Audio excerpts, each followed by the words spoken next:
We are here. We have done it. We have done it.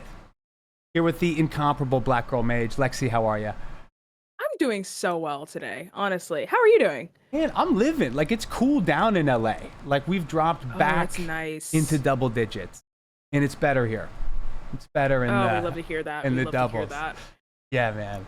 But I'm over the moon. I'm over the moon to have you. I mean, like, as Lexi can attest, I've been borderline harassing her. I've been trying to corner her into a Wednesday. Truly, just because like I'm a huge fan, man. Like for those of you that don't know, at Black Girl Mage runs, I mean, a ton of live play content, ton of actual play as a DM, as a player. Just last week, last Friday launched the beginning of Strix U, which is a homebrew actual play that is absolutely dynamic. And I was kind of hoping just on the front end that you could tell us a little bit about that, like what brought you there, where we can find it, what days, etc. Yeah, absolutely. So Strix U is a show, like you said, it's an actual play. It's an all-black HBCU inspired Strixhaven campaign. It's found on my Twitter right now. Sooner or later, we're going to be making a Twitter specifically for Strix content. But it's found on my Twitter, so that's on my Twitch, twitch.tv/blackgirlmage. And yeah, what kind of brought me to it? So it kind of popped up out of literally nowhere. Strixhaven dropped, and I'm a huge like Magic fan, and so Strixhaven dropped, and I was like, oh, this is like really, really cool. And then they dropped the book, which I didn't know they were doing. But they dropped the book, and I immediately was like, okay, wait, I have to get on top of this. There is literally nothing about the setting that I was like, I hate. I was like, I love everything about this. I detest J.K. Rowling, whatever. Yeah. I detest her. Yeah. I actually didn't grow up a Harry Potter fan either, so like it's a separate level of like. Yeah. I also don't care about her. Like, because I was gonna ask about that because I feel like the elevator pitch is like, oh, dude, it's Hogwarts but college and yada. But like, J.K. Rowling's an asshole, so it's sort of like exactly. Even I mean, I don't mind like referencing Harry. I mean, I don't mind any. We can obviously mention J.K. Rowling, whatever. But I'm sure that as a comparison is like what you're going away from almost. Like, yeah, it is, and like I think that there was something about it that I was drawn to, which was how you define yourself according to the colleges and the schools. That was the first thing that divided it from Harry Potter for me, to the point that like everyone that I met that was like, oh, what's Strixhaven? And I was like, okay, listen, sit down. Yeah. There's no sorting hat. Yeah, I was like, listen, the schools, you decide where you're going to go. And it's like, you can choose between polarities in your soul and like polarities in your personality. Like, do you find yourself kind of swinging between law and chaos, or theory and reality and things like that? Like, I really loved how the schools were defined. And from there, like that idea of like picking your own school and then these vibrant polarities that they were using to describe the schools, I was like, it would be so dope to run a campaign in it. But on top of all of that, I was just like, okay, I want to do my first show. I want to do my first like AP on my channel, and I want it to be all black. Like, this was a hope from the beginning. I was like, I want an all black game, and I just kind of want to do some wild stuff. Kind of just want to do some wild stuff with some wild people. Yeah. I wish I could remember what the original source of inspiration was, but I can't. I can't remember the original thing that was like, I want to be able to do this at a table. Yeah, it's funny that it wasn't, that you don't come from a place of really consuming or enjoying Harry Potter. Because like, I definitely presumed that. Like I banged through the first 3 books, you know what I mean? Like, I'm 14, I don't even know. And but then this is something where it sounds like that adventure book just like grabbed you so hard, like made it so compelling and so real. And just real quick, Dungeon Glitch, Prince of Princes. OG episode number 1. Truly, Matt, you're the man. Like, amazing. If you don't already follow at Dungeon Glitch, give some great advice, create some great content. Appreciate you guys rolling through. Same thing with Fuzka, one of my favorite DMs, and we'll be on here shortly, sometime next month. Oh my gosh, amazing. Onslaught 6 as well is actually on next Wednesday. We basically got the whole production team lineup. rolling through. We got the lineup. I appreciate you guys coming through and supporting. You guys are truly awesome. So you told me a little bit like pre-stream that you had kind of reached out to people, someone that was a mentor to you and was, you know, a valuable year, had basically been like, reach out, check out these accounts. They create, get content. And I was wondering if like kind of concurrent with that, we could just talk a little bit about how prioritizing like getting new perspectives has helped you as a storyteller, or if it has. I don't mean to put words in your mouth, but it sounds like that was the direction. Okay, this is a very important story. I have to call. You asked like the most important question at the time that I have to duck away. Oh, right. Yes. No, I forgot about the call. I will be back. We gotta keep it at a cliffhanger, and then I will come back and answer. That is so great. Lex, get out of here. Get out of here. Yes, You are dismissed. I'll be back. You are dismissed. So, guys, thank you. You have been had. You have been had by the best. That is me. I got you. You were got. There is no Lexi today. Of course, joking. Lexi is a businesswoman that has many responsibilities, many things to do, many T's to cross, as it were. So she has a business call she needs to hop on. Rather than just throw out the whole damn cake, we basically were like, let's kick it. And I will just go solo and share some of my own campaign. So like I said, you've been got, and I'm so sorry to get you like that. It was not my intention. I got you here to then pivot and wait. Rockstar, I love you, dude. Yeah, cliffhanger within 10 minutes, man. That's how we roll. Yo, Garbage, good seeing you, Prince. What time is it, man? I know you're always skipping going to bed when you're rolling through. I appreciate you guys doing that. Guys, again, sorry for the false flag. Okay, it's not my style. Lexi is with us. She has some stuff she has to sort out. She will be back with us shortly. Of course, in Carpe the DM. I'm rolling through. I think I need to change the title from between two DMs to just between one DM for now. But I actually started this on Monday. On Mondays, I usually stream a little bit of my campaign prep. It's basically me just doing things before my Tuesday homebrew. And I'm curious, especially the other DMs out there. Fuzka, you saw some of this.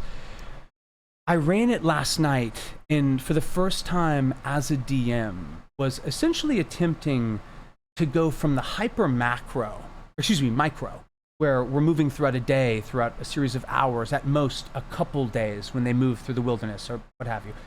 And I was trying to really pull that lens back to see what it would look like to treat next session as occurring over a number of months, 3 months, 6 months, something like that. And we're like basically entering the third act, the final act of this campaign. And it really seemed fun to me. Like I wanted to give them the ability to kind of step away. Appreciate that, Foos. And I wanted to see if like they would be kind of into it. I'm curious if any other DMs have tried this. If anyone out there has like attempted something like this. Because my table was super into it. I was a little bit unsure of what the transition would look like. You know, they were ending a combat. It was the reunion of a pair of sisters. And as kind of the dust settled and this combat within the walls of Sundabar was concluding, I essentially transitioned them being approached by some of the council members of this Confederation of the North, and them essentially being approached and anointed as champions, as protectors of this swath of humanoid, of kind of coupled resistance against this rising threat of the wild. I then basically was like, let's take a break. And when we come back, let's treat it not as a matter of minutes, as a matter of hours, but a matter of weeks, days, that we're jumping and traveling. Dude, they were into it. First things first was like, it was kind of, a lot of it was TBD, like we're going to pick up and finish a lot of this next week. But they're essentially wanting to throw a party. They're wanting to go back to Silvery Moon, which is like 2 days from Sundabar, and have some statues built of them, which, putting aside the battle of the ego and the id, and the fact it might be raging within my party and within all of us at all times, let's be real. Putting that aside, our paladin has a bag of magical beans, which, you know what they're capable of, actually has an effect where you plant the bean and a statue rises up in your exact likeness, and for the next 24 hours denounces you as a villain, proclaims you as a foul murderer that's responsible for X, Y, and Z. And dude, it would just be so fitting if they went and had essentially statues built of themselves and then planted another bean, and that's how it went down. So ridiculous. Dude, I appreciate you guys rolling through. Crimson, you're the man.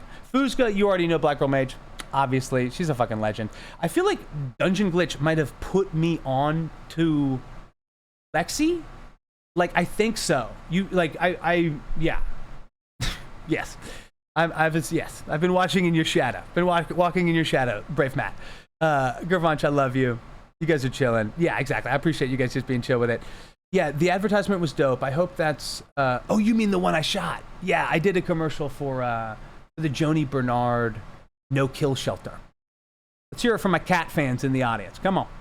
But I'll tell you what, man. They were so lovely. And as an actor, whenever like the director and the crew and everybody is just rad and super uplifting, I don't even know. It makes it already like fun, rewarding moment 10 times more special because it feels collaborative. Like, they were great. They basically were like, improvise, do your thing, go nuts.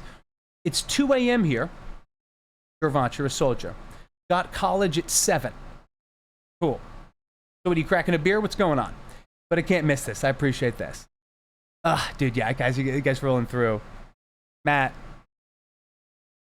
Yes. I feel bad because, like, some of the things you've posted just about how to even, like, interact on Twitch. And I don't mean, like, basic don't be an asshole stuff, although that's always valuable. I probably need to hear that twice a year. Let's go, if not more. But just stuff about, like, I don't know, how like, false kind of follow for follow is and what a trap that is. I really appreciated, Matt, you talking about the idea of it's okay to, like, be a reply guy to a degree, or, like, you know, grease up your algorithm. Somebody you know says something interesting, like, cool. Be like, that's dope. Like, it helps them. It can help you. It connects you guys as accounts. Like, I think that as a mindset is so different from the entertainment space, which is typically, here's my headshot, here's my booking, here's why I'm the best. It feels very zero-sum. It's extremely different in tabletop. Maybe that's because inherently, like, you need a group of people at a table. Anyway, if you're ever on Twitter and enjoy it, follow Dungeon Glitch. He's a yeah, I appreciate you supporting that commercial. It was fun. I actually, let's double check it, dude. I think we have time to double check this, so let's do it. What is the current General Hospital episode? Aired today. Sorry, that is extremely awkward Google query, but we got there. Okay, check it out. Where are we at? What's our number, boys? What's our number? We are on episode, what is this? Stand by. Episode 42. Okay, your boy is in episode 61. So, 10 episodes a week. What does that even mean? Today is Wednesday, so we've got 2 more. What did I say? What is it? 42, 61, so 19 episodes. 2 today. 10, that's 12. Exactly 3 weeks. Dude, it'll be exactly 3 weeks? I think. It's easier as a DM to roll the damage dice, me do a quick assessment, add the thing, and give a number and be done with it, than it is to have the numbers listed to stream and do some live mathematics. Dude, the series is, it's a little series called General Hospital, Gervanch. There's some respect on that. But no, you can find it on a tiny little broadcast. It's called ABC, American Broadcast Company. Little mom and pop. Wait, like what OTT? What's the OTT? I don't know. I'm sure I could Google it. Matt Bro, my boy, thank you for rolling through. Dude, would you do me a favor and throw down a sticker onto this stream? I'm begging you, because your boy finally made them not free. You've been goosed. And I added some cool ones, dude. I was thinking of you. I was like, Matt Bro uses the stickers. If he's the only one, so be it. I enjoy it. So I added some for you, boy. Yeah, 100% on the adverts. Like, if anything, it'll move me away from something. And you know what's kind of wild is like, I don't really fuck with Amazon. Like, Bezos is like a plague. You know what I mean? He's like a king. I mean, obviously we all know this. The whole space thing is insane. The cowboy hat, the whole vibe. But I've done multiple commercials for Amazon. And it's funny because like my Twitter handle is literally please tax Bezos.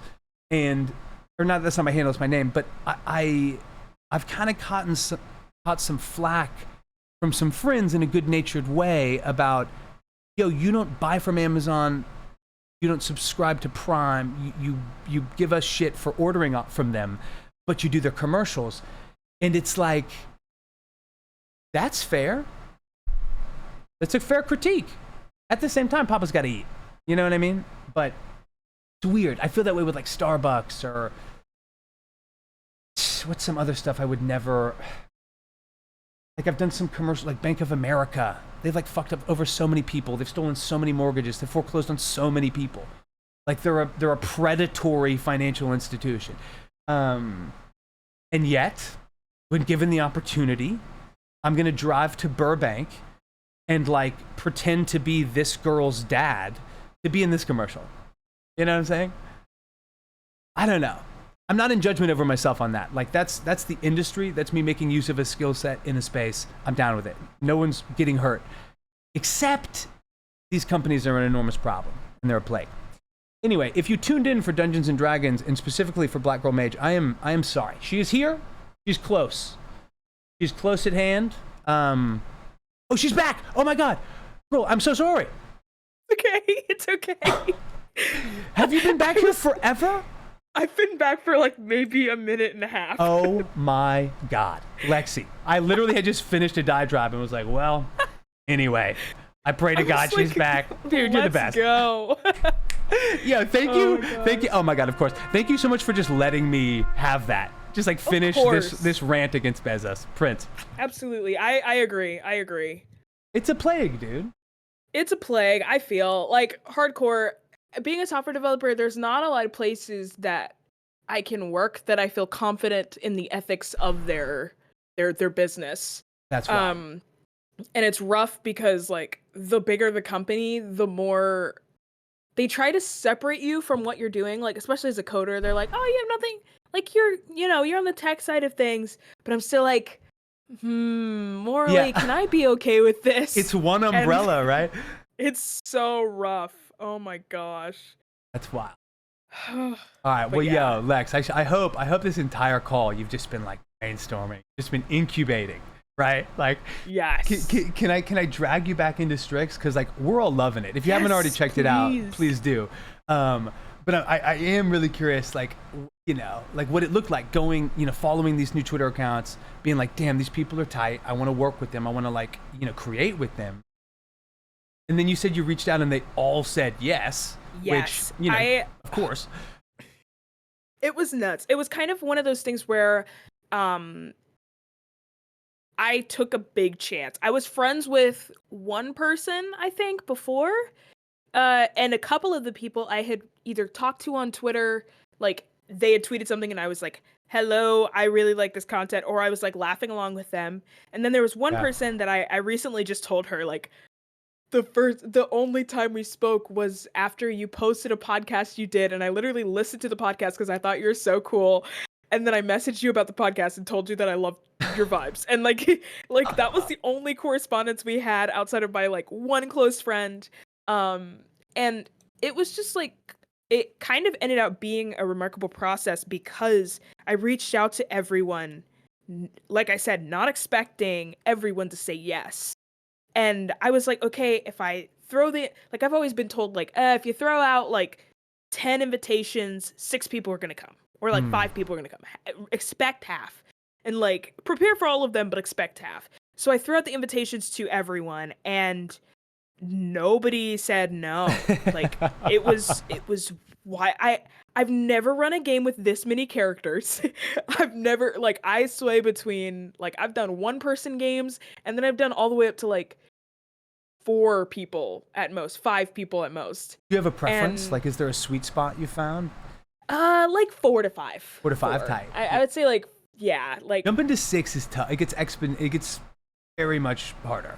it was really nuts. And I had gone down in the game that I was running when I first started Strix U was like I had 5 people in that game or 5 players in that game, and then I'd cut down to like 3. So I was used to having like the smaller group. And then I was like, oh, I gotta manage 6 players. Well, dude, like, what can I just interject? Because if you haven't already seen it, wait about 75 minutes and then go check it out. yes, But yes, please. It's incredible. It's very well executed. Your production's on point. I'm an enormous fan for anyone. Of course, it's like a great DM, a great just like viber improviser, which you are. Yeah. But also the fact that you went from like this setup sort of pre-stream where you're answering chat, you're messing about, you're talking about what brought you here, and then your reset to the actual game stream overlay to me was extremely clean. And I know that's just a little thing. Thank you. But it you kick us off and you talk about going to a larger table and how that became a little bit more challenging, or like how it was just at minimum different. I love how you began. You're like, oh, here we are. This is Strixhaven U. This is the world. This is what you see. Vignette, vibe check. And then you're like, all right, let's see where we start. And I guess that was a D6? Yeah. Okay, so dude, yeah. so that was Fully. the moment. I'm like zooted on my floor. I'm like, I'm on like a roll. I'm on like a foam roller, but I'm like up, right? And I just put the phone down. I was like, yes, like, let's fucking go. And then I pulled it back up, and I was grateful for that because your reaction was one of such excitement and genuine surprise. And I think that as a DM can sometimes be such bottled lightning.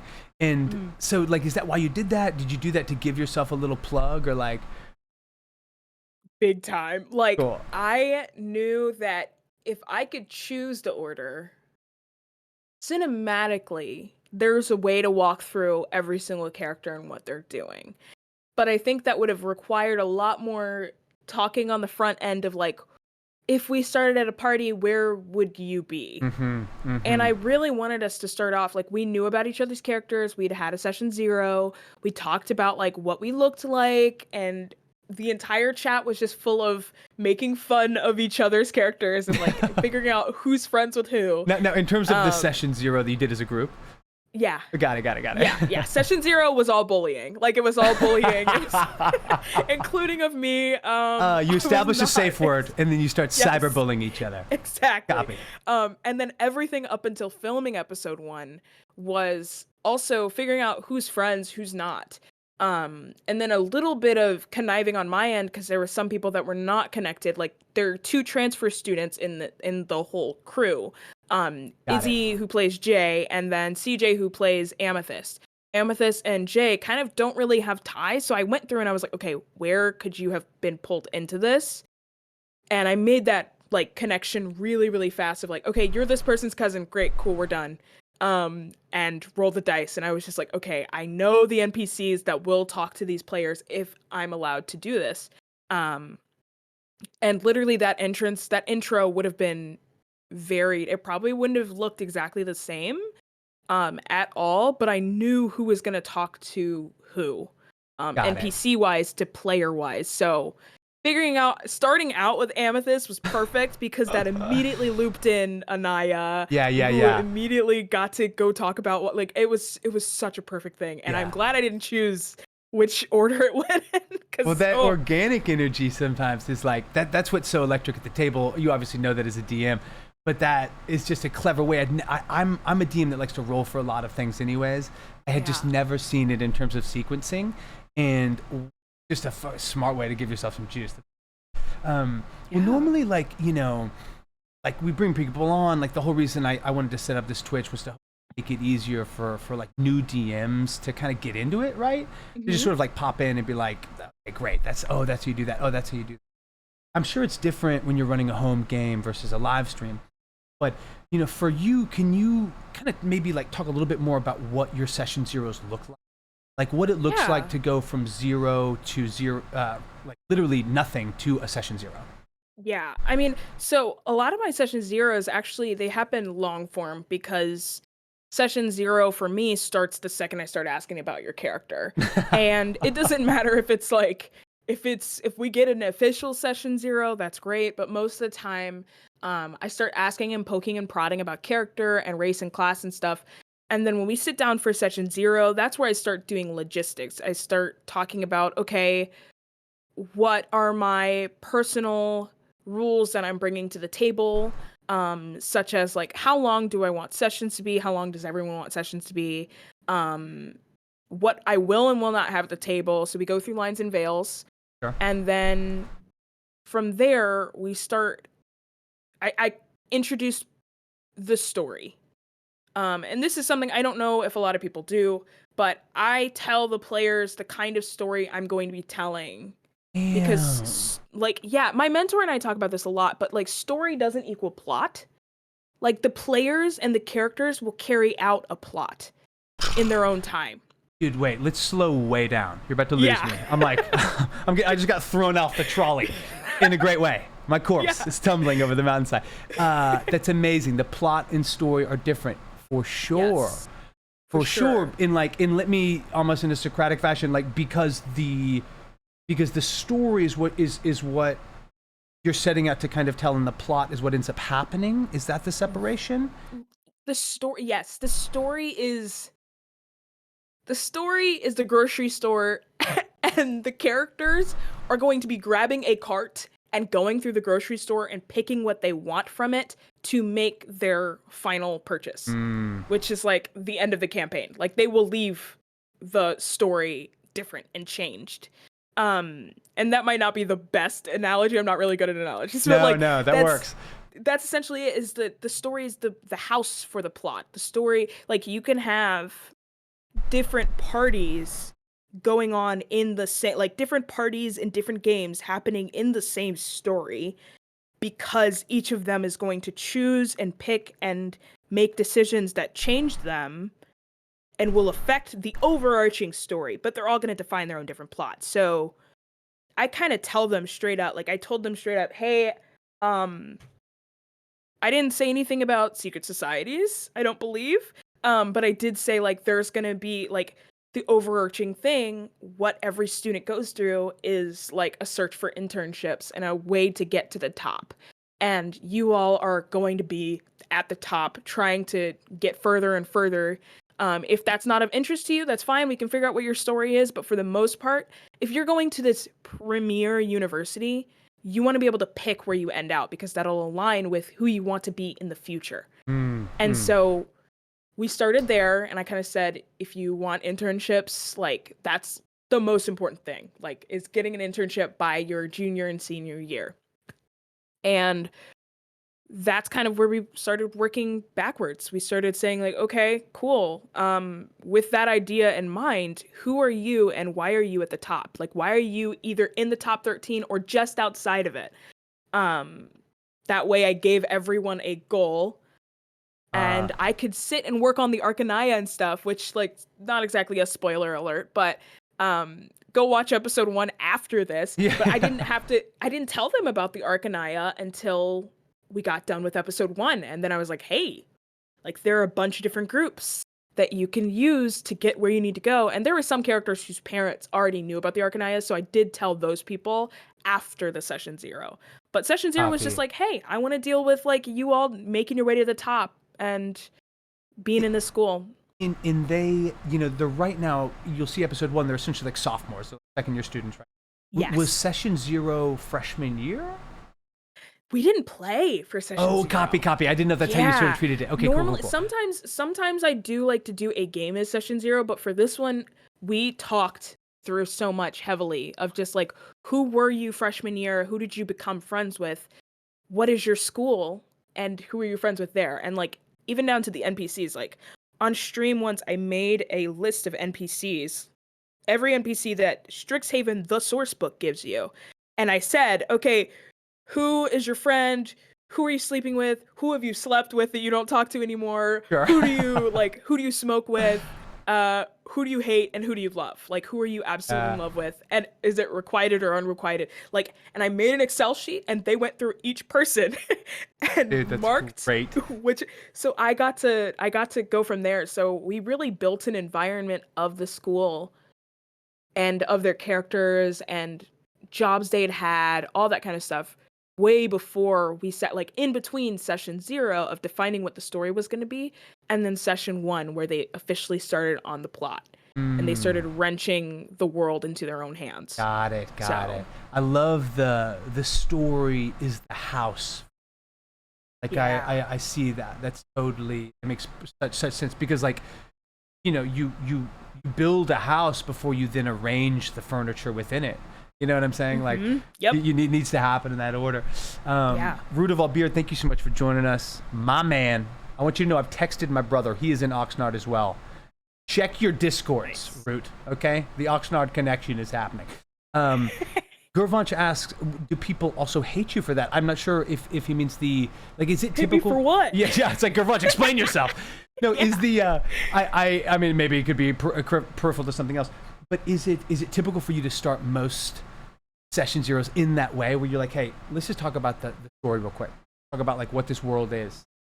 Yeah, That's yeah. cool. I usually make so I did a one shot for Tabletop Jocks a while ago. It was the one with like Josephine McAdams, like Matt Mercer, Seffi, like Sick. KP, like all of these amazing people, and it was super fun. And where we started was I said, "Hey, you're all going to be working." Like first, I let them choose. This is also something that I do. If it's like a one shot, and I know ahead of time, like Yeah. these people are, I was like, okay, we can do a night at the museum one shot, or we can do. I think the other one I did like a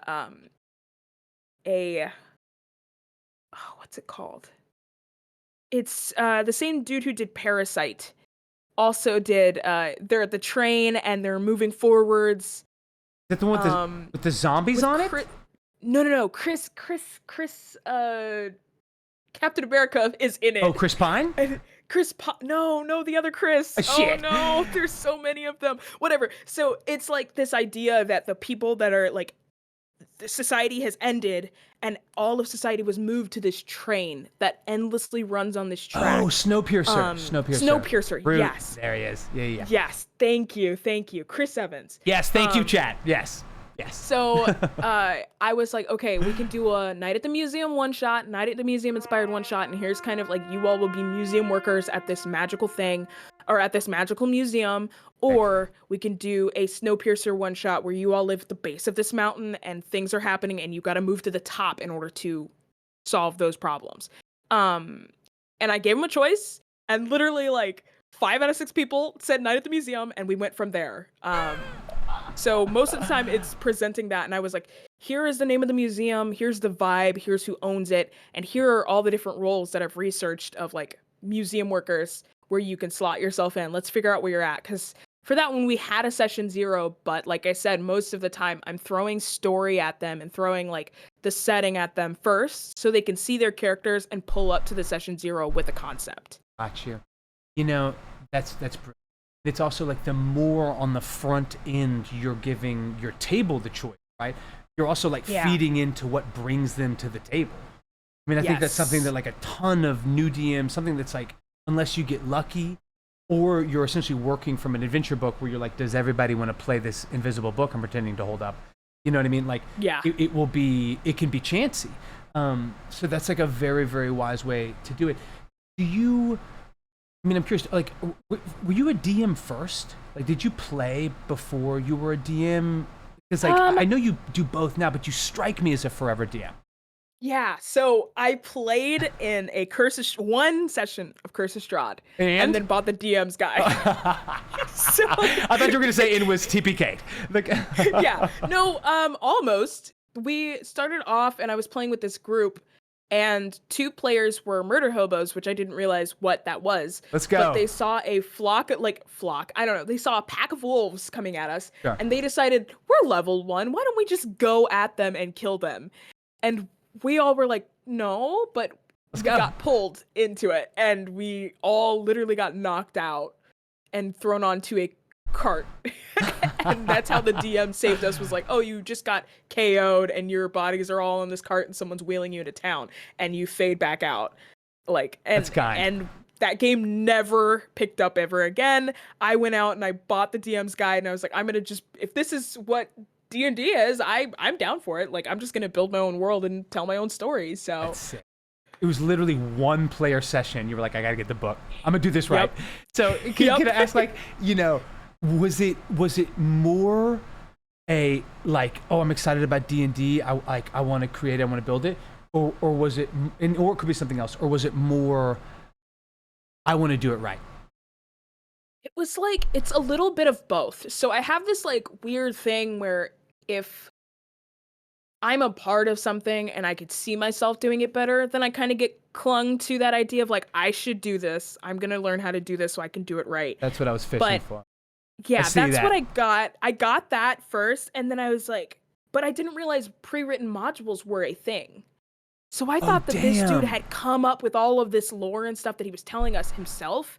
And the lore that we got on the front end, especially because I was doing what I do now with my players, I was poking and prodding for story and like things that existed in the world that I could tie myself to, without knowing that that's kind of like what is good for D&D. But I immediately like started asking so many questions, and I was like, you came up with this? And after we stopped playing, I was like, well, I want to do that. So part of it was, I want to do this right with my group of friends. And then the other half was, I want to make a world. I want my, like, the way that they were asking me, or I was asking questions, I want people to ask me questions and I know the answers. And I have the map and I have the everything that I was just like, this is really dope. So chicken and the egg, whichever came first. But no, it sounds like it was like one, like the egg hatched immediately and the chicken came out. You know what I mean? Yep. And especially with Curse of Strahd, like that's I'm just beginning to play that as a player. Yeah. We just finished our third session, and a good buddy of mine, Roast for Initiative, a guy that's a talented sketch artist. He's been on stream multiple times. He's just a rad dude, good friend of mine. But he and I tied our backstories together. He and I had a couple individual session zeros, or combo session zeros rather, with the DM. And dude, he got murdered. Oh my gosh. Third session. And like, I'm so like, I was so sad. I was so viscerally, truly sad because I was so into Strahd. But the actor in me was like, oh baby, it's going to go. So much juice. Like, you know, but it's just so funny because that can happen. Like Strahd, I think, is a great example of a campaign book that's like just set up to roll if the DM is ready to rock with it. So with that in mind, Lexi, I'm curious, you know, you said that you didn't even know that there was that adventure books were an option, right? Yeah. Like, did you run a homebrew? Like, have you run any adventure books? Yes. So I guess Strixhaven to a degree. Okay. Like, yeah. So I didn't realize that. Hold up. I feel like I'm turning the music. The song you sent me is so fire, but I think I'm turning it louder than Discord. Yeah, let that cello go. Oh yeah, I play cello, so this is good for my heart. Do you actually? That's sick. I do. Cello's a beautiful instrument. Cello is the best instrument, and I will stand by that till the literal day that I die. Beautiful instrument. I dated a cellist for a long time. It was an abundant season for me. I love my wife. I'm happy to be with her. Solid instrument. Yeah, amazing but such instrument. A solid instrument. Yeah. Totally. So I didn't run my first module until I feel like, so I had learned that people had written adventures online a little bit into my D&D career, and I tried, because there was like a YouTube series on like how to DM, and the dude had written an adventure module and he walked you through how he would run it if he was a first time DM. So it's like, oh, I'll do that. And then I realized more people did that. But I kept finding these little tiny things of like people being like, here's how to DM, here's an adventure, and here's how I would break down a session. And so, Lexi, just real quick, like that's like a, I mean, just for a reference, like that's like Bob the World Builder doing Dragon of Icespire Peak and showing you how to run an adventure book. Yes, that, and then there's this other dude who does like animation styles as he like speaks, but he's using animations. I don't know how to. I gotta find Like his YouTube. it's a voiceover, but it's his animations that are on the screen. Yeah, Got it. That's exactly. sick. And Yeah. he's like breaking down. He broke down Storm King's Thunder, and I didn't realize it was Storm King's Thunder until like recently that I was running the intro adventure for Storm King, or like the first chapter of Storm King's Thunder. But like That's that's kind great. of how I got into it. And then I ran my first adventure book. I still haven't actually. Wild Beyond Witchlight was the first book that I was like, I think I want to run this. Haven't read that yet. And then it didn't work. The game didn't work out. Oh shit! So it And, like, wasn't can we talk? Like, was it the game? Like, the table didn't work out, or like the adventure table book? didn't work out. Copy. I wanted it to be an AP, and then I would like not as produced as now, but like I was like, oh, I'm just gonna stream it, and then I was like, I kind of want quality to my name, and like I was like, I'm not just gonna put something out there to put something out there.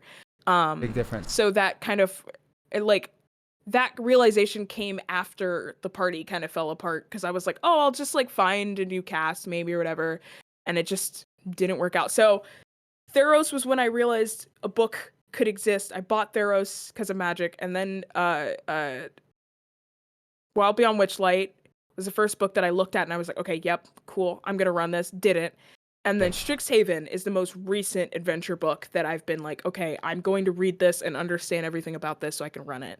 But even that, I was like, I love the adventures here, but I really like the social aspect of Strixhaven that they work into the game. Like in the first section, like the first couple of chapters before you get to the adventure, they give you so many NPCs. They list them all out for you. Their temperances and like boons you can get from them if you're nice to them, but also ways that they'll like make life harder for you.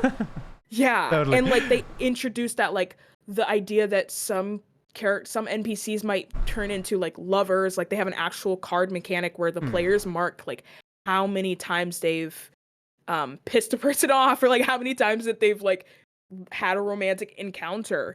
But yeah, that book, I was like, I like this and I like the mechanics they give me to use here. I want these social mechanics to be the back end of another story. Because I like the whole idea of classes and exams, but at the same time I was like, that's not what was fun for me during college. Like it was the doing everything else part and having to come back and figure out how to take an exam. You're like, let's doing everything else. Let's open at a party.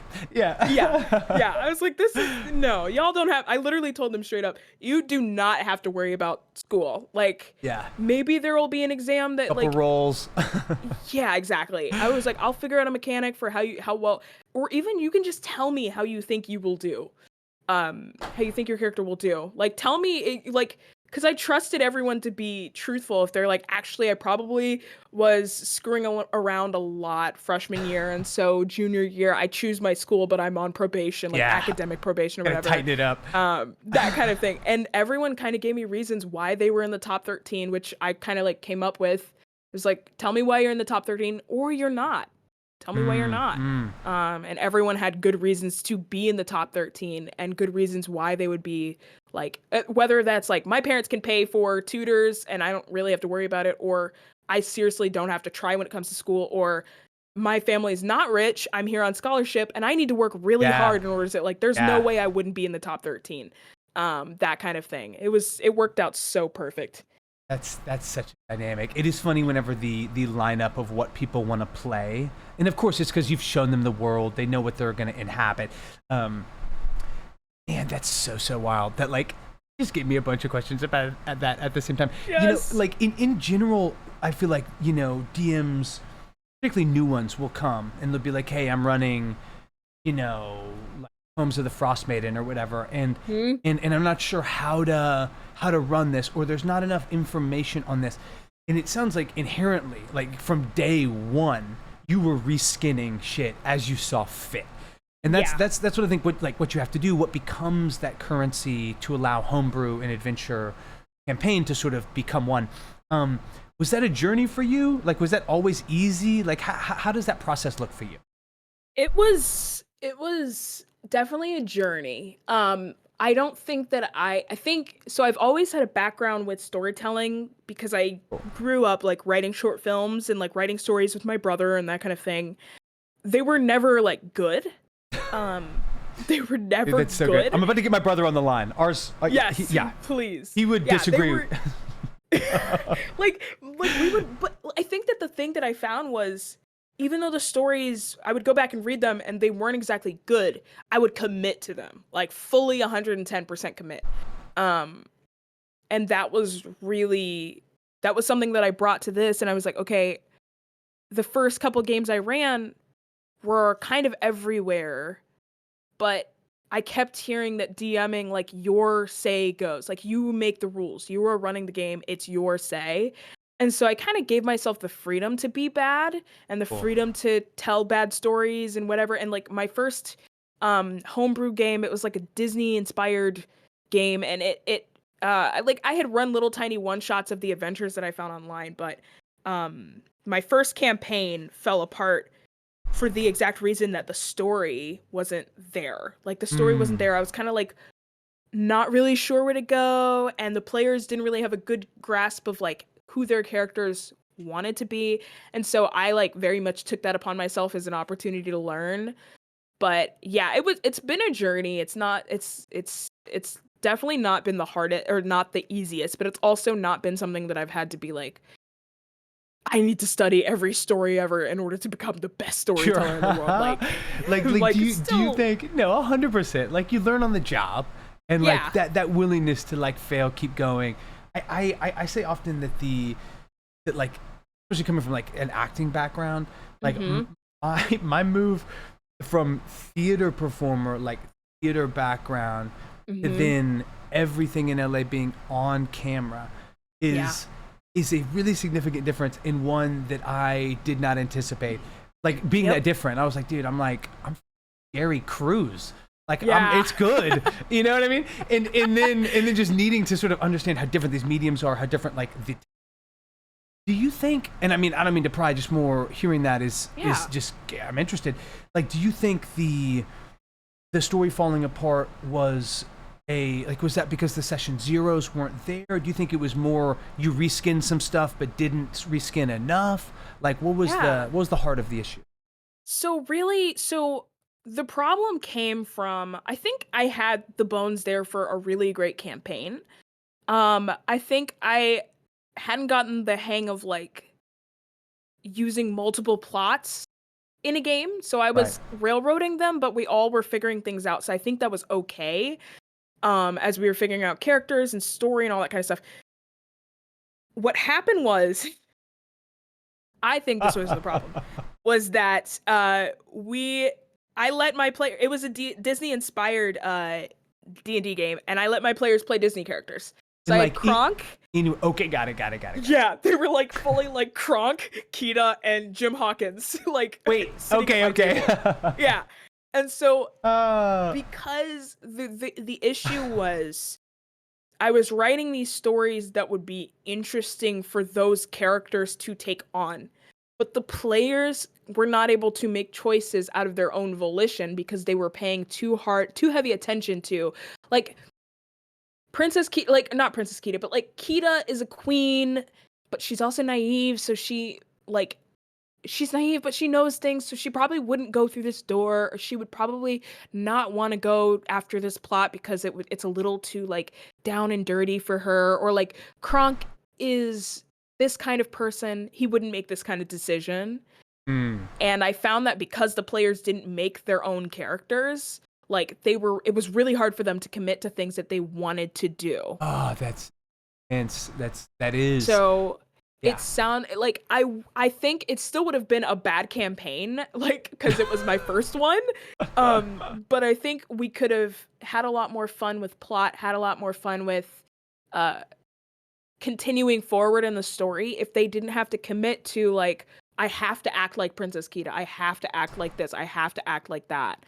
And I think I would have slowly started to figure out how to lean into having multiple plots at once. But I think it mainly came from that. That's rad. I've never played at a table with like preset characters like that, but I can easily see that being an issue, especially for people that are like newer players kind of getting into it.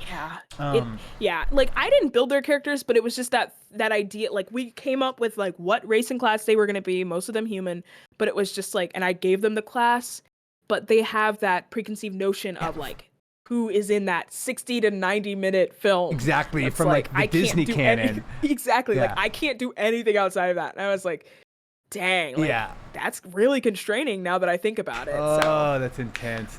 It's wild whenever a homebrew choice or like a bit that you've reskinned, and especially like on the front end when you're being like, all right, cool, is this gonna work? Can that work? Okay, now that works. Whenever something's overpowered or something doesn't fit, like it's really, there's no teacher like experience. I mean, yes, you know, like if you want, you can kick it on to the DMs of Reddit and get like a 50-50 split on what to do, right. you know, or whatever you want. But it can vary table to table, and you're right. I mean, in general, whenever you're finding the thread that brings the characters there, they're going to be able to weave a story more comprehensively than, you know, having to play something that, was in a movie. Is it... okay, because I'm sort of back on Strix, because it's like funny to hear about your first campaign and then have to have just like watch this actual play stream from Friday night. That was so rad. People are loving. Like, you know, you talked about your session 0. You talked about, you know, you're reading Strixhaven. You're like, damn, I'm into this. Okay, I want to elevate this. I want to kind of blow the doors off this to a degree. And then, you know, sort of working within the shadow of that story plot difference, but like, you know, relationship. Is it, you know, and not to be over technical, like I'm a writer, copy editor to a degree. I mean, who is at the same time? But you know, for you, whenever you're doing this prep, whenever you're like reading Strixhaven, you're like, that's dope. Okay, like what is that kind of storyboard? Like, what does that prep process look like for you? I mean, is it just a notebook and bullet points? Is it, you know, pulling maps? Like for sessions or for campaign? Well, and it is a different question. I guess I'm really more. Can we talk about both? I mean, I guess I more mean like what led you to before you could start the campaign, before you could start that session 0, and then now like week to week, like before next Friday, like what's that going to look like?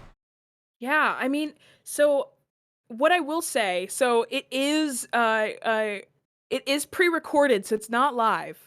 Copy. So that's something that's good, is that it was already over. Like, it's already, by the time I'm airing these, I'm like, my mistakes are out there. Oh, and dude, I made them a month ago. So it's great. Funny. But I think what I was doing, I know that I sit down and I think about the what kind of story do I want to tell, and a big thing I want to happen. Like, that's it. That's like an event. Really it. Like the dragons eat the castle.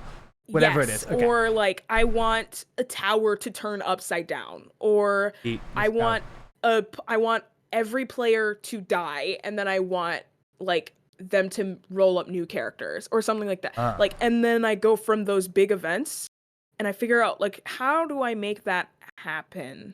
And so even right now, so this is considered like arc 1 because it's technically a prequel season to junior year, which is our official like season, like season 1, 8 to 10 episodes. It'll also be pre-recorded, but that'll be where we actually officially get into what goes on with what goes on.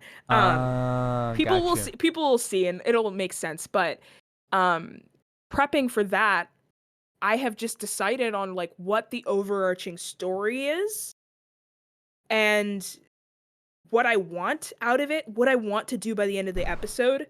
And then out of the whole story, what I want at the end of the episode, like, or series, as like my closer, and like what lesson do I want them to have learned, and work backwards.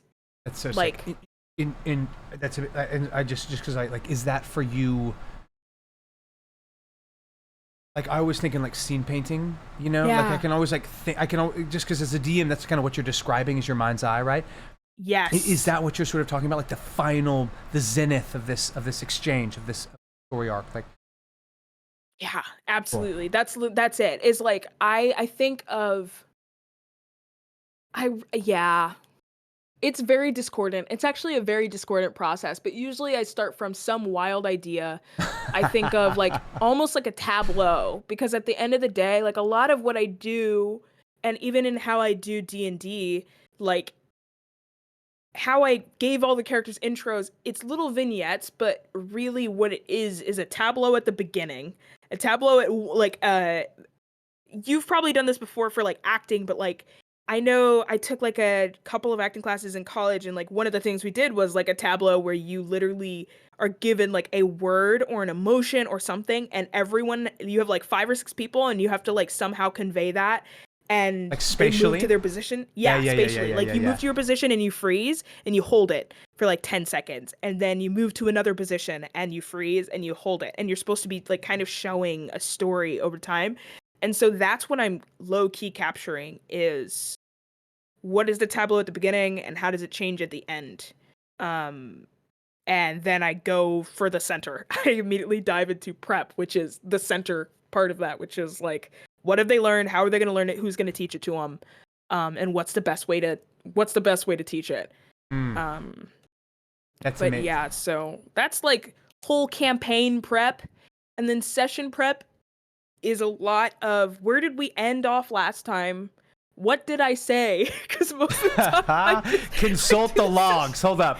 Beep beep. yeah, Yeah, I just like 100%. black out. That's why I actually record my home games for the most part, Same. Yeah. because I just like want to listen back and be like, did I say something? Dude. Um, but Yes, there's so many yeah, times I'm like, how many times am I going to use the word opaque?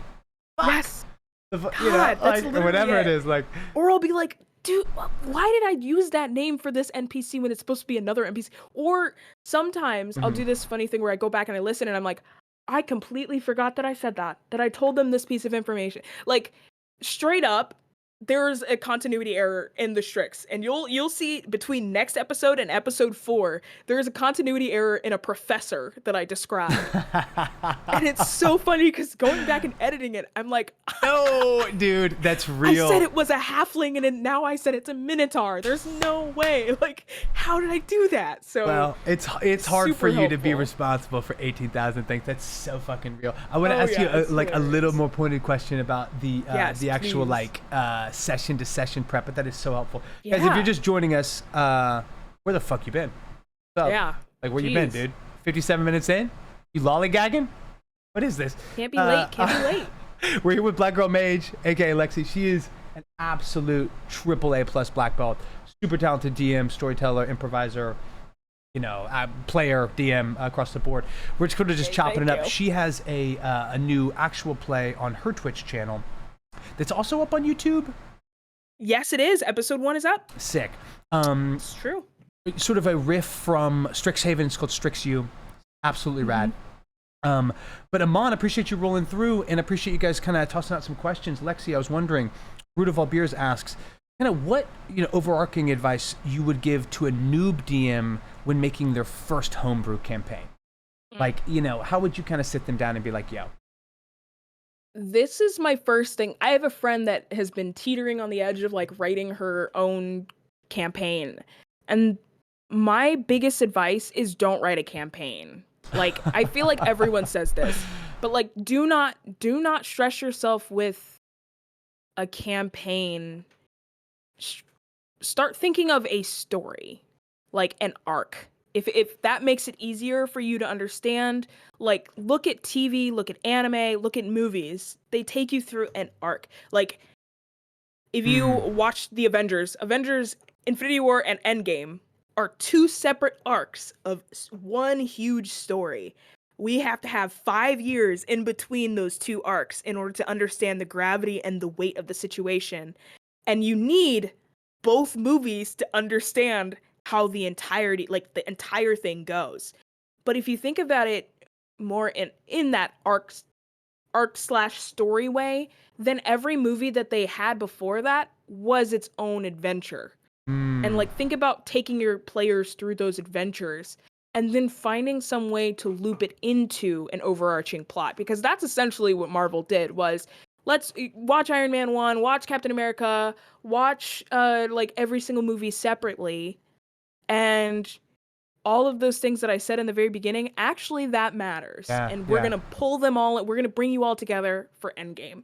Um and I think that that's like the first bit of advice, because I think campaigns are extremely vague because a campaign can be 4 episodes or 4 sessions. A campaign can be half a year. A campaign can be like for some people 10, 15 years. It's a very vague thing. And at the end of the day, all a campaign is a story over like with continuous characters over a specific time amount. So if you start with just your players' 4 characters and you figure out something that they're going to be dealing with, and you break it up into like, you know, they have to go on a journey in order to figure out the solution to this, and you keep stringing things together like that, then eventually you will find yourself with a campaign, because you'll find like, oh, the first thing that they battled isn't actually dead. Someone raised it up. Who raised it up? And then you start looking at like, how can I bring all of these things back, because they already matter to these players because they played through these stories. So I think that my biggest advice is like, don't take on a campaign head on. You can even start from a villain. Like, start from a villain, decide if you want them to be big or if you want them to be small, and then make a story from that, and then make another villain, figure out how they're connected, then make another villain that's smaller than that. And then your campaign is literally like, how do these 3 villains connect, and how does it get to this final villain? Like, dude, that's literally what 100%. That's 100% how I got like to any. Like, I mean, I did start with some end in mind, but you populate it almost, and then you justify it, right? It's like, how are these people chopping and like crossing paths? Love that. Yes. I mean, I mean, look, Root, I know you didn't ask me. I'm gonna go ahead and I'm go ahead and piggyback, because that's so well put. Like, you know, whenever you're writing a screenplay, whenever you're writing something that's like sort of a big story or like a pilot for a TV show, or whatever, starting with the end in mind, as Lexi has touched on multiple times, with both a character session 0 and the overarching like story of the campaign, is so beautiful and important, because it informs the tone, and it informs like the choices maybe that this BBEG would make to bring them to this climatic moment. And I think also, just from a television writing standpoint rather, if you have half a dozen things that are dope to you, where you're like, ooh, that'd be spicy, ooh, okay, yes, I'd want to play in that, I would enjoy that, like, put those down. Seriously. You know, is there some huge resurrected dire bear that's haunting the marsh? Sick, like, put it in. Did you just play Elden Ring and you're tired of like people spamming you with magic? Cool, put in a mage. Like, you know what I mean? Like whatever like is elevating your pulse in a positive way. I think if that leads to like an iconic story moment, if you grab it, you will find that juice kind of permeates the rest. Yeah. Like, I find that starting from villains usually helps, and then reading through the monster manual. I don't really read the monster manual anymore because I use like Creature Codex and like Tome of Beasts and stuff, but I usually go through that, and if I find a monster that I'm like, this is actually really interesting, I want to run this monster, that's where I figured it. Like, I don't think any of my players are watching right now. Hopefully, we'll see. But like, you never know. I have a home game tonight, and where I started was Creature Codex. I saw there's like a rat demon, and one of my players has a very strong tie to devils. And this is session 1. This is just session 1. And so all of my prep up until now was like, oh, I see this rat devil, and it says in the bio for the rat devil that it's connected to a literal like devil, like demon lord, or not rat devil, it's a rat demon, and it's connected to a demon lord of rats that like feasts on misery and like all that kind of stuff. And I was like, ooh, that's a good final boss.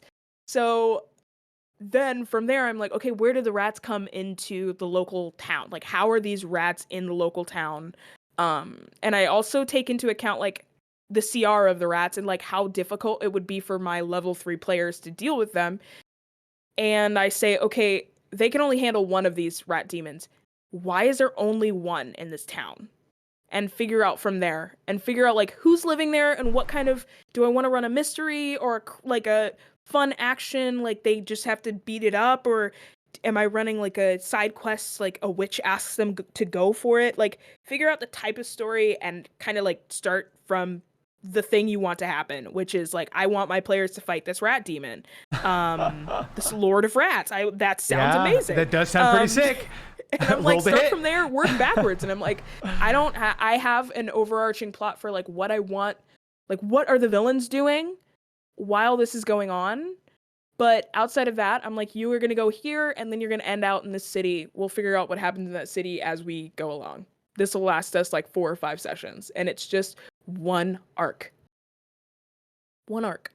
I too like to just scan like the Beast Compendium or whatever and be like, ooh, yeah, like a Sibrix? Okay. Like let's fucking eat some shit. You know, yes. It really can be so kind of mesmerizing. And Matt, bro, you're absolutely right. I appreciate you rolling through, dude. Amon, sounds like you had a wild D&D session, dude. But it sounds like you pulled it out as you always do, brother. So keep that up. Lex, let me ask you, because Fuzka asked another interesting question. Like, yeah, and I guess it's sort of an on average, maybe your prep versus what you experience in game. But how often do you find yourself, you know, kind of scrambling to react to players' decisions in real time? I would say it just depends. I think, for the most part, the party that I have for the Strix is probably the most professional, one of the most professional groups I've played with. Cool. And they all also very much have their own characters' wants and needs that I understand, but also they are not afraid to be like, I want to go do this.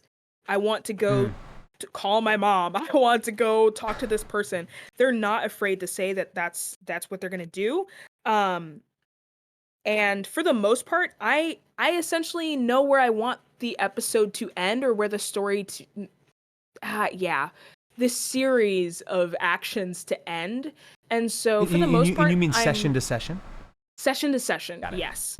I usually ahead of time to myself or to sorry, my puppy is like deciding to throw everything around right now. That's hilarious. But he's like protesting. He's this guy's down. Oh my gosh. Down for the count. Yeah. Cooper, he's let me see if I can get him up here. He might come Heck here yeah. Let's get him in. So I think that session to session, because it's a show, I do tell my players ahead of time, like, hey, I'm thinking that we're gonna end before combat.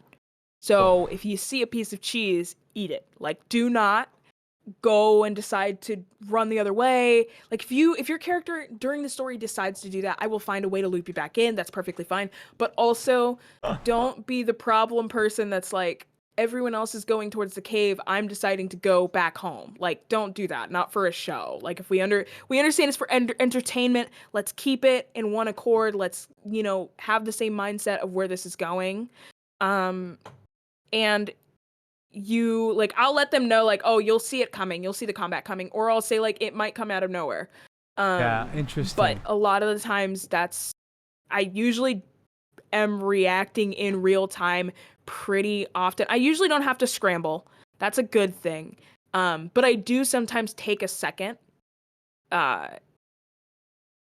And I do this like during the game too. Most of it might be cut out, but like I take a second or two to make sure when it comes down to dialogue, because I value subtext a lot. So like I want to make sure I'm saying the correct thing first, but I usually like if someone says something really funny or says something that's challenging or says that they're going to do something, like Austin is one of the best D&D players I've ever met. Who do they play? Lamar. Is that the gentleman with the shaved head? No, that's Wally. Okay, sorry. Austin, yes. Austin, he plays Lamar. They have like the twists. Yes, okay, tight. Okay, so their scene with you was hilarious. I loved how just sort of indifferent. But your reaction, listen, I'm telling you, okay, I'm so glad you brought that up because like I at that point again, I'm zooted. I'm right here stretching. I'm like, man, I'm gonna sleep so well. And I'm like hearing this, and I like to listen to D&D a lot because the pacing, like I feel like if you have me as an audio play, you've got me. Because like hell yeah, I want to watch it. And man, your hesitation, like you're sort of like playing that, and I don't mean to label it that, but that sort of like hopeful, like borderline naive love interest was so fucking perfect and just genuine. So like, was that on the fly? That was fully on the fly. I think the only thing we had established before. Let's go. And this is spoilers a little bit, but the only thing that we had established before was that we Lamar had been dating Nora, but doesn't know if they should continue doing that because Lamar also likes another NPC. Copy. And that was like the only sentence we had. And I was like, I know where I'm starting. Yes. I don't know about you, but dude, I know where I'm starting. That's very funny. Like, even with that little backstory, the fact that you guys are at a party makes that so much more like tense, you know, just pumps it up. Dude, that's so funny. It was nuts. That kind of stuff I am just doing like on the fly. A lot of the times if I have like a big speech, I will write that down. But for the most part, like the intro, I make sure I write that down. Then like there's other intros and stuff. Like usually when I'm doing recaps, I rewrite that. But like for the most part, everything else is just like I throw an NPC in front of a player, or the players say they want to do something, and I just say, I'm gonna pick a voice and we're gonna go with it. Yeah, like, sure. Let's go. Checks notes, empty, let's go. Yep. Yeah. Let's go. I mean, Fuzka, shout out to you. I feel like you do such a good job as a DM. That's funny that you feel like you're constantly scrambling. Probably because half your table is like blood relatives. So they're just, I'm sure they're like really going to just be like, let's turn the heat up. Oh yeah. I appreciate the comments and questions, guys. And Gravanch, I did know it was Premier League today. Okay, I want you to know. Ooh. Just because I'm here being calm and staying on topic with my friend Lex does not mean I did not know. All right. But Lexi, with that in mind, specifically to like, okay, we're on the fly, but you're clearly someone that keeps like the heart of the story, like as a thread. It's informing you beat to beat. I find my prep like, unless it's like, oh, I need to pull out this combat map, or oh, I need to like do something specific. It's honestly like a brief recap, like you said. Like I want to start it off with like something that to me feels heightened, something to me sets the tone, either comedically, dramatically, whatever. But do you find yourself? Let me just I more than like 70% of my prep is just dialogue blurbs, where I'm like, I want to have this thing down. I want it to be succinct. I want it to be like encapsulate what I'm going for, and I want it to be in this character's voice. Do you? I mean, I assume you do that, but is that like that's where I find most of my prep goes? Is it different for you? Is it similar? It's definitely different. I've just started getting good at writing down my NPCs' voices, to be honest. Cool. I am not really good at like keeping track. What I do is I make mood boards for NPCs, and then I write down, like, I spend a lot of time talking to myself, and that sounds really weird, but I'll just be like in the car and I'm like, do you think you own this land? Like I'll do that, or I'll just like be talking and I'm like, I feel like Nora's like, no, that's perfectly fine. It's okay. Like I start finding their voice in the car, or like wherever I'm at, and I'll just start like, I just thought that it would be interesting to try this, but it's okay if it's not okay. Like it's, and if it's not okay, it's, and I sit and I will talk through, and that's how I figure out their spirit and their home. And I usually, what I will do is I have these little tiny like note cards that I have that have stats on them. Like if it's an important enough NPC, I will build out their character sheet. I put their stats on there, and then I'll just write like, okay, this is probably horribly outdated. Like Laban, like the Laban movements. Oh yes, 100%. Okay, I usually use those a lot of the times. I'm like, this person is a flick. This person is a press. This person is a cut or a slice. Like this person is a mixture or a float, and that's where I like write down that one little thing, and I go from there. So, dude, well, again, from like that's like acting 101. Like we call it jests. I never really connected Laban to that as a thing, but it's the same thing. It's like, how can I encapsulate this person in one physicality almost? It's amazing. Gravanch, I'm down. I'm not sure who you're pulling for around there. In Dungeon Glitch, 1,000%, man. I mean, like, if your neighbor's significant other, or at minimum dog, is not sort of turning to you as you've sort of moved into a different space, then it needs to be a priority for you, because like I feel like that, at least for me, is something that I don't want to feel embarrassed about as much anymore. Like the car is a safe space. The car is like the time to do it. But, sometimes you just got to make it happen elsewhere. I agree. Man, that's so funny. Well, Trying to get my dog over here. please. Come on. Dude, you know nothing. Oh my gosh. He's a Is teddy that bear. a doodle? It's a Cavalier King Charles Spaniel mixed with a poodle. Yeah. Spaniel with a doodle. Look at that. What's his name again? Cooper. Cooper, come on. Let's go. Get up here. Man, if Mark could smell through cameras, he'd be up. Let's go. He's so cute. I gotta get him up. Mama. Oh my god. I gotta get my boy. He Hold is up. obsessed. He's such a nervous kid. Cooper. He's like, I will only sit if you hold me. Let me pick up this little chunky boy. Yes. Here we Here he are. goes. Yes. Oh my gosh. Oh my goodness. Oh. Wait. Dog time. Marley's dog time. pushing buttons. Hold up. Uh-oh. I was about to crash this stream in a big way. Marley's pushing So buttons. sorry. Oh, Chonky, don't do that, buddy. Oh. Uh-oh. This The is step his on the first time keyboard. he's really going for it. Wait, hold up, Lex. I'm sorry. Yeah, you're good. You're all good. I was radio silence. I am dying. I am dying with Marlo just here, dude. He could not be more on my keyboard, and he could not be honestly enough. Just the step on the keyboard. I mean, he's just pressing the K and the L and the 100%. like, He just ordered pizzas and a new bag of dog food. You're gonna have a bounce house outside your house. Oh my gosh. Guys, y'all have been truly the kindest. I mean, Marley looks like he's running a job interview right now. It's true. Like, it looks like he is interviewing us. Okay, get out of here, pup. I love you. Okay. Oh, God, he is such a good boy. Okay. Yeah, Cooper is 2, by the way. Yeah, Cooper's 2. and He's a I little missed baby. it. How old are they?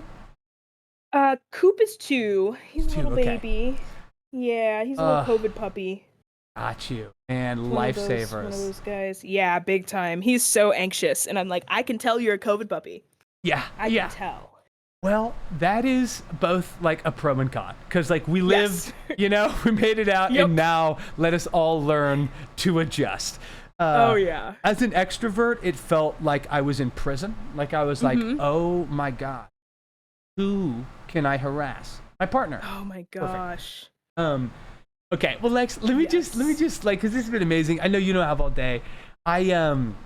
I need, of course, on the back end of this to get like again a proper plug where we can find you, how we can support you. I also, relative to that, need to chat about me being in a little place called Ohio last year.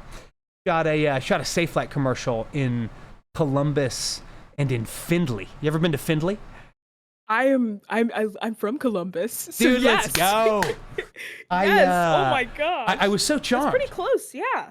Like, I really was like, man, like, I think of Ohio as being in between a ton of spaces. Yeah. But it was so beautiful, man. Like, I was truly very beautiful. Very charmed. Oh my gosh, Columbus is great. I really like it as far as cities go.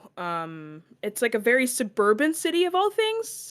So it's like, it's a city, but it's like a bunch of food, a bunch of interconnected neighborhoods. You feel very homey still. I love it. And there's still like a lot of parks and hiking and all that kind of stuff. Got you. Have you ever been to, and I felt all of that, where it's sort of like split apart with these sweet little like, like bubbles. Have you ever been to the Ruckmore Lounge? No. Okay. I'm writing it down. Now listen, should you go? I don't know. It was like walking into a time machine, because I rolled in there and beers were like a nickel. I mean, it was like insane. You know what I mean? But it was basically just like across from the hotel. So I was sort of like haunting this place. Anyway, it's not, again, it was like at minimum a scene. It was like nothing but locals, and I'm there in like jorts and a button down. They're like, you're not from here, dude. Yeah. What are you doing in jorts? I went back to the hotel. I changed. Okay. Well, we don't need to pull all of Lexi's proprietary secrets and secret juice. We do, however, I mean, it is one of my few kind of like, oh, whoops, I killed the music. One of my few, that was Marley, let's be real, but one of the few must-haves between 2DM session is a little segment called the Rapid Fire. Now, I'm so ready. It is very intense, I want you to know. It's super fast. Think I'm out of control before it goes up a casual 4%. And it's really just nothing but like binary questions, like red or blue, up or down, that kind of thing. But obviously they're all like D&D adjacent. So, are you ready to begin? Oh yeah, so ready. Rapid fire. Okay, Lexi, aka the Black Girl Mage. Whenever you're starting with character, you do standard array, point buy, 46 drop lowest, or 3d6. 46 drop lowest. Let's go. 7 times, not 6. I love it. Give them an option. Now that is kindness, and that is generosity, and that's honestly how I prefer for it to go. Oh yeah, that's amazing. Okay, you refer it as DM or GM. You only go DM? I say GM sometimes. I say DM to encompass everything, but yeah. Got you. And does it change kind of system to system or? Big time. Got you, yeah. If I'm playing D&D, DM, but any other system, I'm GM. Got you, for sure. Okay. You mess with dragons or giants? Oh, dragons. Dragons, let's go. Red dragon or blue dragon? Blue dragon. Copper or gold? Copper. Ooh, I fucking love copper dragons. Yeah. Let's go. One of like my, like either villain or allies in the biggest sense is this ancient copper. They're badass. Okay. Frost giant or storm giant? Storm giant. Storm giant? Let's go. Move that fucking, control that weather. If you're sitting down, you're playing one more character, spellcaster or melee? Spellcaster. I know. I mean, I did. It's gonna be both, but yeah. You're like, it's a blade singing wizard. Or like just a really buff cleric. Those are my favorite to play. Dude, I have yet to play a cleric, but every time someone plays one, it's like I'm seeing it for the first time. You know, like, and maybe because it's such an old like addition, it's been such a holdover. But all of those subclasses are so colorful, and I love it. Okay, great axe or great sword? Great sword. Great sword. All right, 2d6. Toss them out there. Yeah. Elf or dwarf? Oh. I know. Elf, probably. Elf? It's a tough one. Oh, for me, I'm a wood elf. Sad. Like if I have to, if it's going down. I'm like, I'd rather be half elf, if anything. Sure, you can be. Dip into both. Dwarf and elf, go for it. Yeah. Okay, gnomes or halflings? Gnomes. Okay, because they're smaller? They have a bit more, to me, a lot of gnomes have more of a wild characteristic to them, and I love the, like, you don't know what I'm going to say after this kind of vibe. There's a wildness. Yeah. Yeah. You don't know how far a gnome is going to push things, and I love that. Yeah, no, that is one of like the racial things to lean into. That's actually like super fun. You know what I mean? Like, please, give me a wild gnome. Yeah. Mapro, that's hilarious. Mapro says they need their grub, therefore they have to go halfling. Agreed, dude. Oh, we got to have multiple lunches. Middle lunch, second lunch. Okay, we're going gnome, tabaxi or tiefling?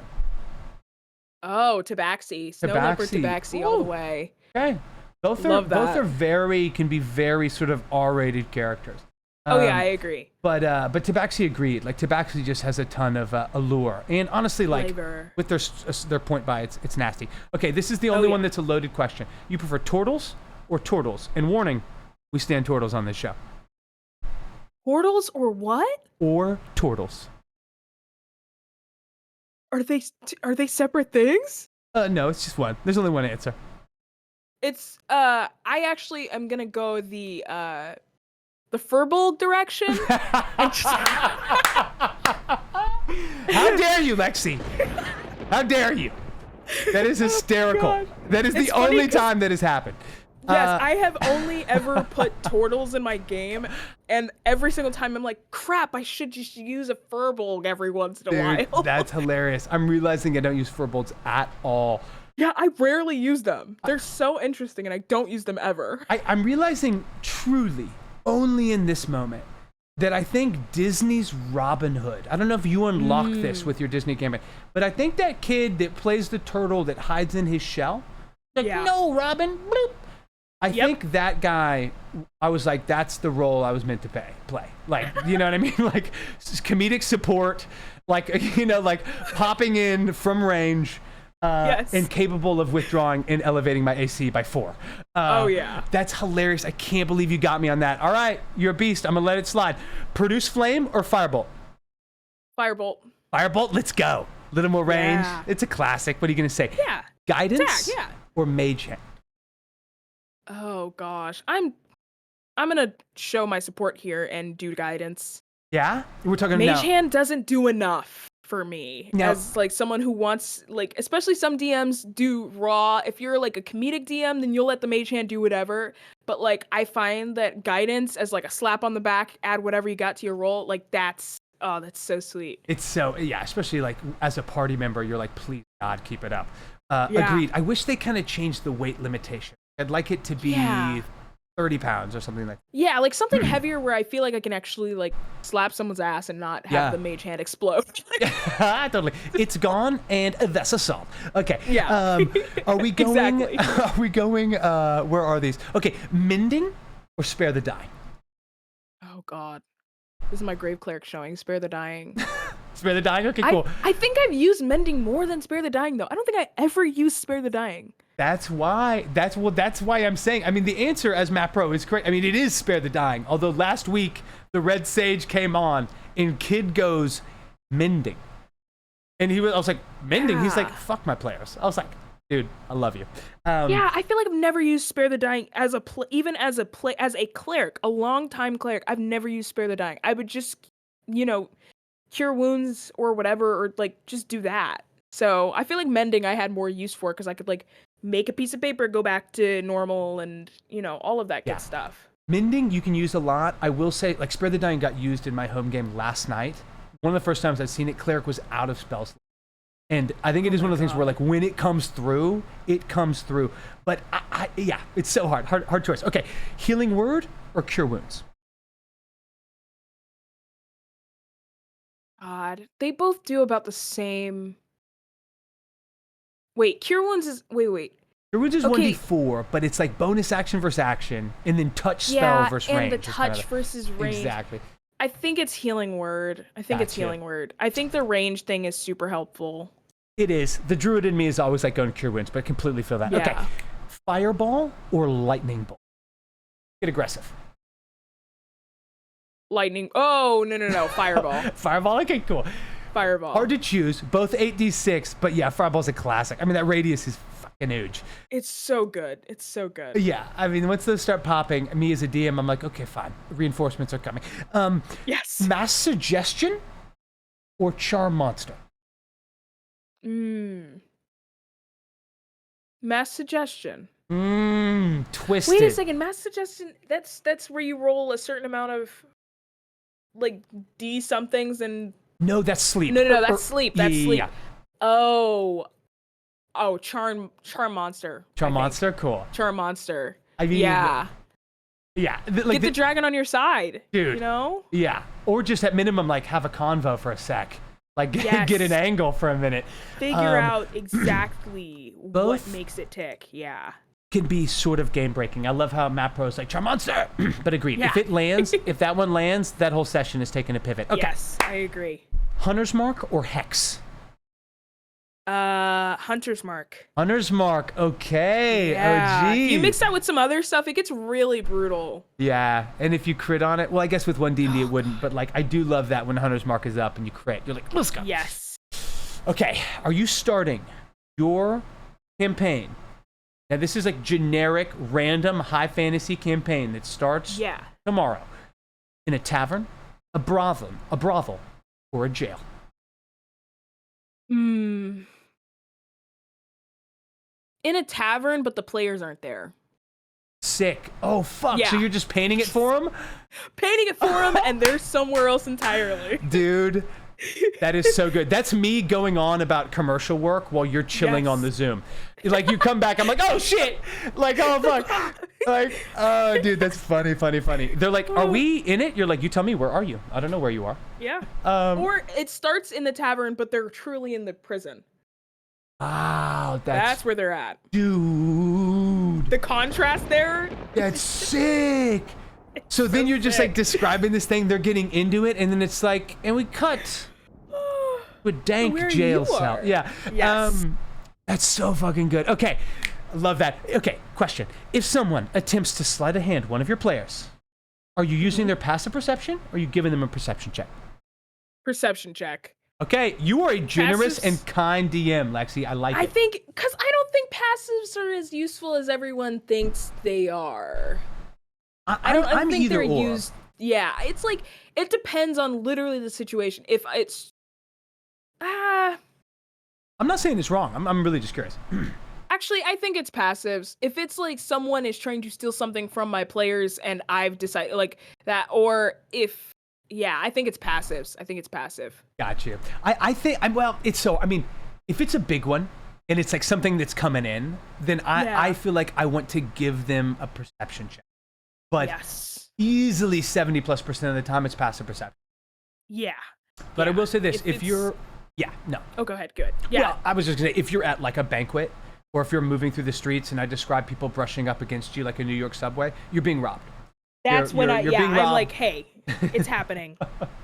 Like, It's then I going will down. maybe give them a perception check. But if it's like, nope, you're sitting next to a thief and you decided that you're just going to keep on talking after acknowledging the thief is there, cool. Yeah, 100%. Especially if you know like what type of person that is. Okay, cool. Yes. Okay, rounding it out. Wizard or sorcerer? Sorcerer. Damn, I was not anticipating that. I Yeah. love that. Cleric or Yeah. warlock? Oh, warlock. I love Ooh, playing shit, clerics, you got but me like so good on that. personally warlock. Yeah, we're just like pumping up clerics. You're like, but it's warlock. Okay, fighter or paladin? paladin. Sick. Big time. Okay, druid Explosive paladin. or ranger? Druid.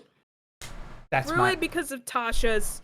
Ranger got better because of Tasha's, but like, I want an explosive change out of Rangers so badly. Yeah. Because I know the fantasy they're going for, and so close. I would so love close. to rap with you at some point in time about what that might be, because I likewise like Yes. long for the unlocked, like a ranger that hits level 10 and is just impacting everybody. Yes. Or whatever it would be, right? Okay, yes or no? Should cats have dark vision? Yes. There it is. There it is. I think so. I think it should be like a distance or dark vision rather than it being like fully like, oh, you see in the dark the same as a creature with dark vision. that 'cause I means feel like like they have a limited- shorter range, or they Shorter more... range. Yeah, Got it, yeah. got it, Shorter got it. range. I think that's totally fair. Give him 25 feet. Like, come on now. Something. I mean? That's so great. Okay, Lex, you did it. You made it. You made it through the rapid fire. Who You've knew? come, you've kicked, we've lived. Truly, I'm just like a huge fan. I think you do such great work. I also want to toss out, I would not be an actor with that out over here trying to like generate some work. Yes. Obviously, of course, if you need a villain to come in, if you need someone with Italian Welsh descent to come in and perhaps play the one person stepping in, speaking on the interests of the crown, or nefarious nether regions, whatever it may be, I'd love to be that guy for you. Yeah, that's Would jump through amazing. hoops. Would jump through hoops for that. Like, I love your storytelling. I think it's so rad. Thank you. Before I let you off the hook, like, how can we support you? How can we find you? Like, what's the best way to stay in touch? What's the best way to track what you're doing? Big time Twitter. So follow me over on Twitter, twitter.com/whatever, but it's mostly Black Girl Mage. You can find me there and on Twitch. I stream sometimes. It's a very sporadic thing these days, but for the most part, I do D&D prep, so people like to bring their sessions that they're about to be like having for the week, or just bring productive work and have someone sit down in front of you and we can work together through stuff. But yeah, for the most part, I stream every once in a while. I'm mostly talking about D&D stuff, mostly the Strix, and then also playing some Magic every once in a while. And then I have movie, music, media opinions outside of there, but those are the biggest things. If you want to support me, head over there. Just check out my card. And then for the Strix, if you want to support the Strix, we're having our talkback tonight, which is going to be Let's go. dope. Is that We're having a on talkback your stream? on Your channel? on my channel. I will not be there, so that's going to be very interesting as the DM to be gone. But funny. my players, these next couple weeks, as we alternate releasing the episodes, we're going to be having talkbacks about what happened. And so this Wednesday is when it's gonna be happening. And we'll be no. Today's Tuesday. Is it Today's Tuesday Wednesday. or Wednesday? Today's Wednesday. Yeah. Oh my gosh, it's Wednesday. Yes. So tonight is when our talk back will be happening, and then next week we'll be releasing a new episode. We have a communal tip jar if you want to support us that way. But for the most part, just like showing up, staying fans, having fun, showing out in chat. That's like such a great way to support us. It gives us so much life. Even though it's pre-recorded, we're all usually in chat and like paying attention and watching the thing live together. Dude, so I feel like such a goof because I did not put that together. I literally was like, dude, that transition was seamless. I was like, did she just rip down the blanket? Like, what happened? Yeah, you know what I mean? But then, as you guys were reacting to chat, I'm like, what the fuck? Yeah, like, I mean, because I'm a really good typist, live. but I'm like, you did not even break. I'm like, whoa, that's really high level. That's like really. It's wild. It's definitely even more interesting because something to keep account for while you're watching is that we did have a chat in what we were using, because we don't use Zoom, but we use this other service called Riverside, and we use the chat in Riverside, and that goes off. The same way that we're typing, like while we're watching the episode, everyone else is talking. So we have to still like keep a straight face and everything during the episode. Dude, it's, like, close to impossible. No, that's what I'm saying. Okay, so that makes a lot more sense, especially between Nora and I forget their name, thing. but yes, like that was so tangible, and like it was just funny, man, to see y'all both be like, all right, everybody's fucking getting on us about this, but oh man. Well, I mean, it's easy to come through. It's easy to want to support you, Black Girl Mage. You're an absolute beast. I feel like you're super uplifting. You are very good at what you do. Likewise, Fuzka, Gervanch, Mapro, Amon, everybody, Dungeon Glitch. Dude, I love you guys.